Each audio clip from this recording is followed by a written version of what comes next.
Hello YouTubers, travelers, world culture aficionados. Welcome to part B of my day trip to Melaka from Kuala Lumpur.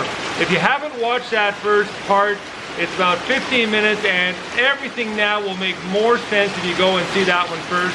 There's a link in the description to do that. But if you're here for part 2, you have to wait no longer. Enjoy.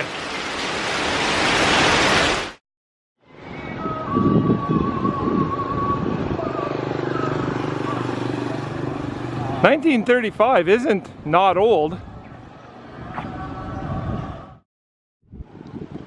Alright, so here's some history I can sink my teeth in. I'm no expert or nothing, but those look like brass cannons to me. I'm gonna guess that if I put my arm on this cannon, it's gonna hurt. Ow!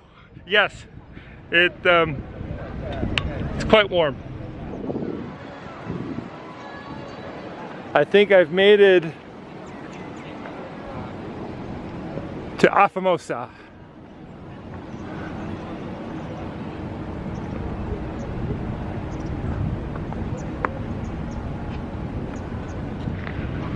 So this is part of the Portuguese heritage of this place.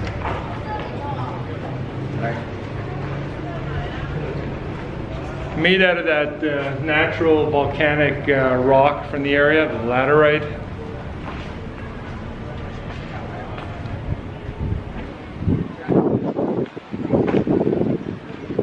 Hello, Mr. Tour Guide. Hello.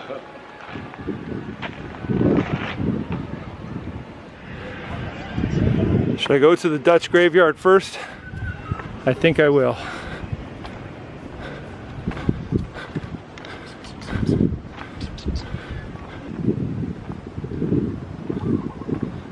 Hello.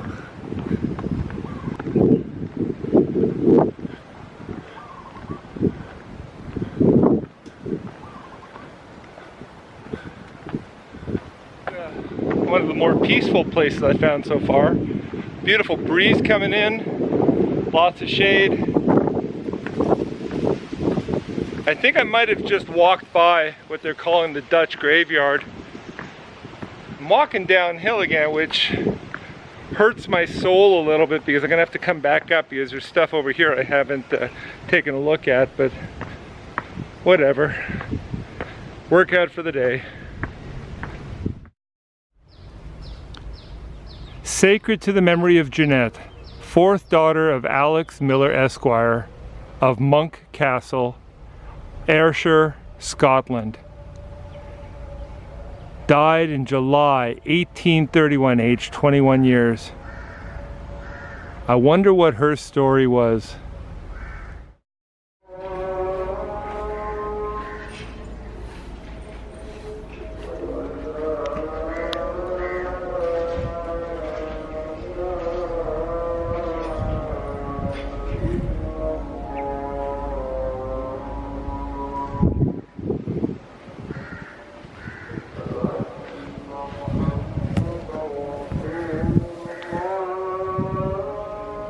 David Muddy, midshipman, 1678.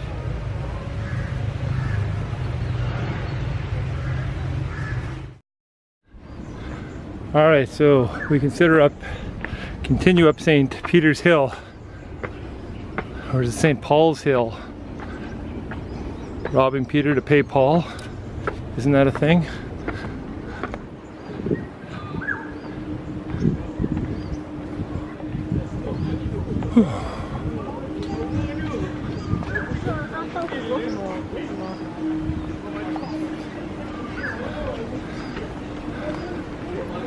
So there's not much left of the Portuguese fort, but this is it.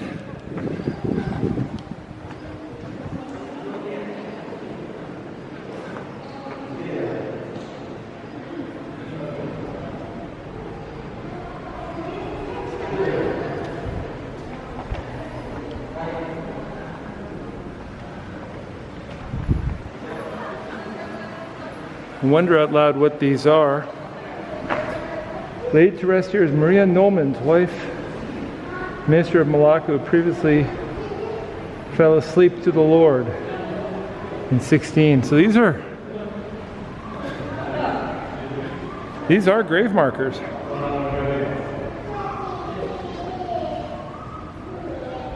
They're big. Is there anything so ridiculous as posing for tourist pictures in front of gravestones, then videoing people, taking pictures of people posing for pictures in front of gravestones? Man, I've become jaded in my travels.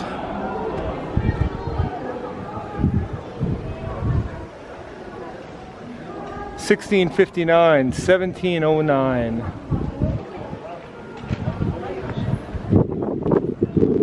1610.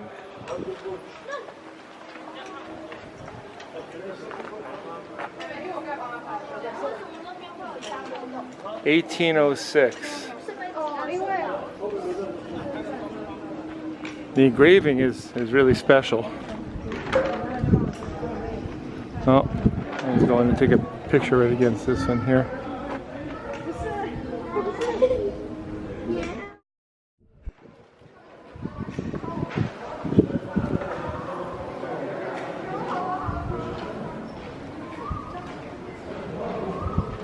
So that's St. Paul's Church, or the ruins, what's left of it from 1521. Portuguese church, built to, I guess, say thanks to the survival of the first crew that came out here and all the pirate attacks they had. When it was taken over by the Dutch, they turned it back into a Reformed Protestant church of some sort. It's called St. Paul's.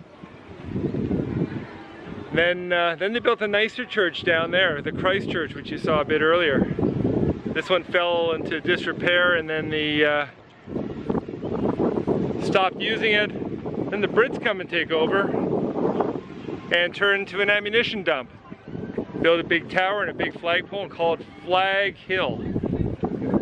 The name never stuck. Known as St. Paul's Hill ever since.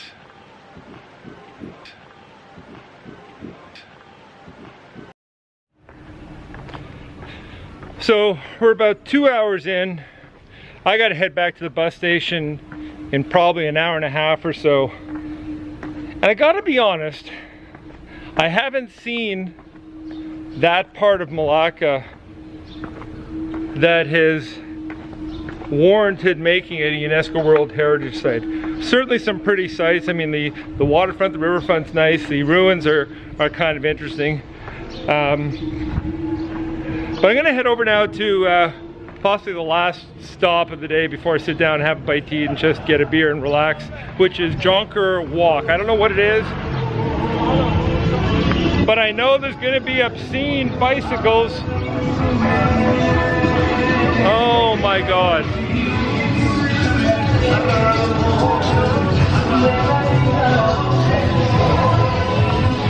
Thanks, Chinese tourists. You make everything better. And I know that's terribly judgy, but that's exactly and solely who is on those bikes. Oh my goodness.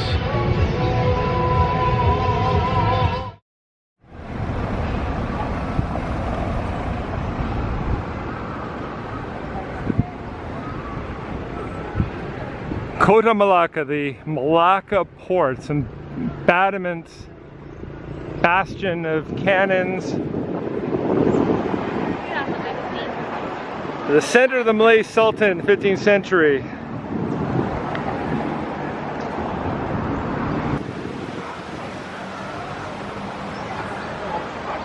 Nice to see safety first with handrails. Oops.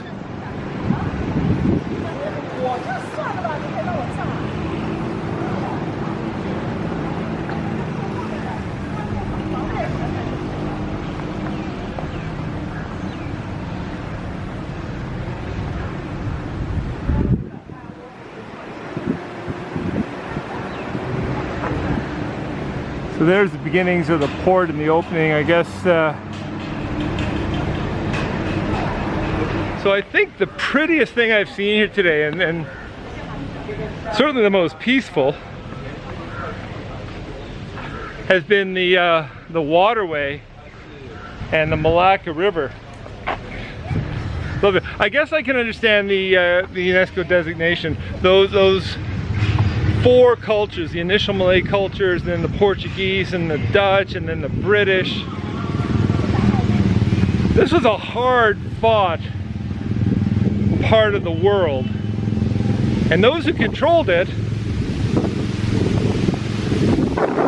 really profited from it in a very material sense. All the trade from the Dutch East Indies and from the Spice Islands made fortunes. And it all came through here, through the Straits of Melaka.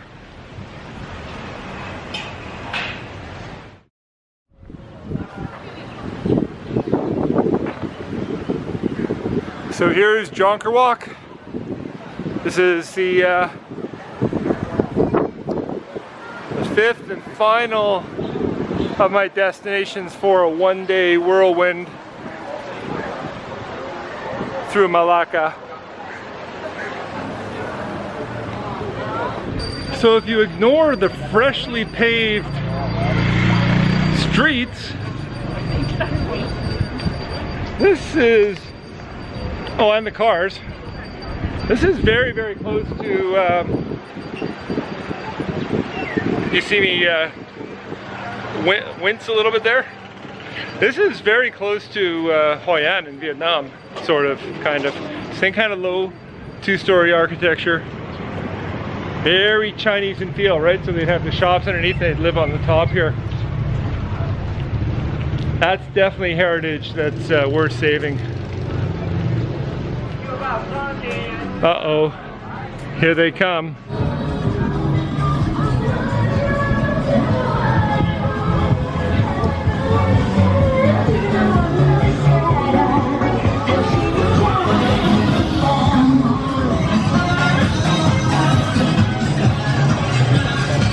That's a grown man. Look at the shame on his face.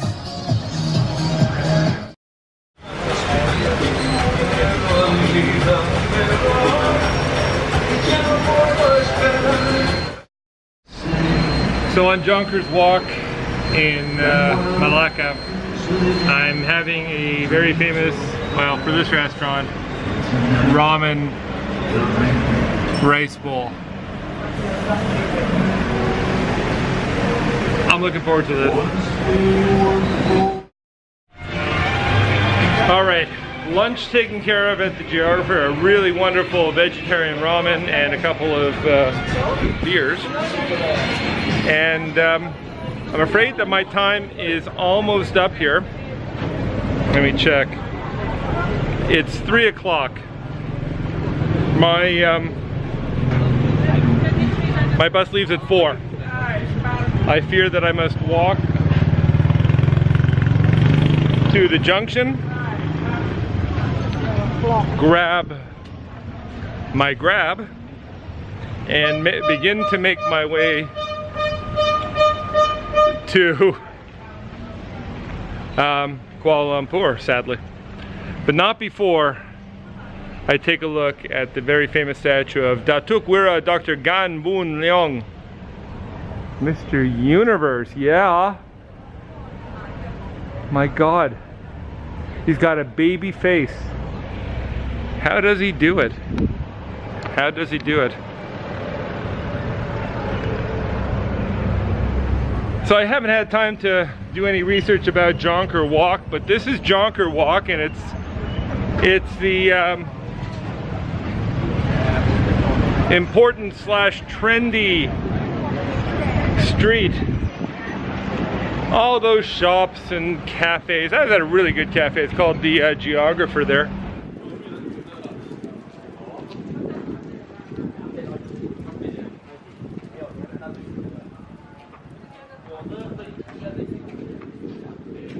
Oh, another cute bar. So as I near the end of my time in Melaka, that's apparently one of the older mosques in the country. I'm really glad I spent the time. The 2 hours and 2 hours getting here and going back home are really nothing. The 4 hours walking around is kind of cool. And not that I'm a list ticker or anything like that, but it's nice to be able to see another UNESCO World Heritage Site. I've been to many. I get to add Melaka, Malaysia to my list. I have to continually pinch myself and remind myself that we're here, and that every 2 or 3 week chunk of time spent in places abroad like this are individual trips of a lifetime for many. So I never take this for granted. I'm always trying to remind myself to be in the moment and to enjoy and appreciate where I'm at. And days like this really bring that sentiment home.